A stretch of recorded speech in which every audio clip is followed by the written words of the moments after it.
Okay, so we are, where are we? We're in this book right here, Generalized Linear Models with Examples in R, Chapter 2, and we are all the way down on, only on question 2.4. Okay, so here we're meant to derive the expression for the beta coefficient, beta hat, and show that it is equal to this. And we're supposed to use these following steps, and I put the work underneath each of these steps. Okay, having not looked ahead in question 2.3, we've already actually solved this while we were trying to solve 2.3, which was a monster of a question. So, but the basic steps here are is to take our expression for the sum of squares s, okay, which is here, and expand it to equal this right here. Okay, and so, well, I mean, the way that you do this, if you're not familiar with linear algebra, is it's just matrix multiplication, and it's so I'm just going to distribute here the y. So I have y, and I have its transpose. So I have y transpose times w times y, and so that gives me this expression. And then I have y transpose w times negative x beta, and so then I have this expression. And then I have negative x beta transpose w y negative x beta, okay? Or I'm sorry, y, okay? So I have this. And then finally negative x beta transpose w negative x beta, and so I get this. Okay. And now to go to the next step here, so notice that I have x beta in parentheses transposed twice. Okay. Well, I can take that transpose inside of those parentheses by reversing the order of the x and the beta and transposing both of them. Okay. And so that's how we get this expression.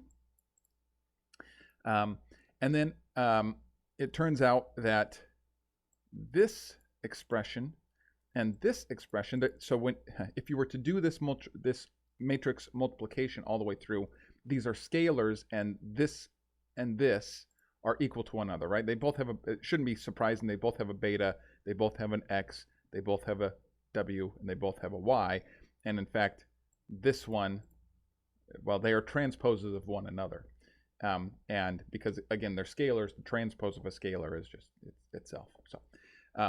So anyway, all of that simplifies to this, which is what we were meant to show, right? Yeah, okay. So now we want to differentiate s, which is this, with respect to beta. So this is the second step in showing that that the expression for beta is given up here. So we're going to differentiate all of that. So again, here's my expression. If I take the derivative with respect to beta, so this first term here, there's no betas, and so that's like, that's just, it wipes out to 0. Okay. So sorry, so I'm going to be differentiating this one, I think. Okay. So anyway, so now I take, I want to take my second term here. I have one beta, so beta is times all of this, and so just like in normal derivatives, I just get what's left over. Okay, so I get that. I go now to my next expression here.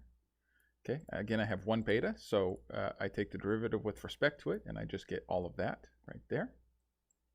Okay, and then here I have this term, and this term has two betas, so it's kind of like beta squared in the, not linear algebra world, right? So I would have 2 times the expression on the 2 times the expression times the derivative of the expression of the inside. Okay, and so all of that comes out to this right here.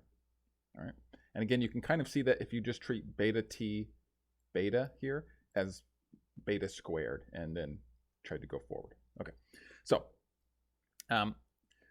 now this expression and this expression again are equal. Okay, so I have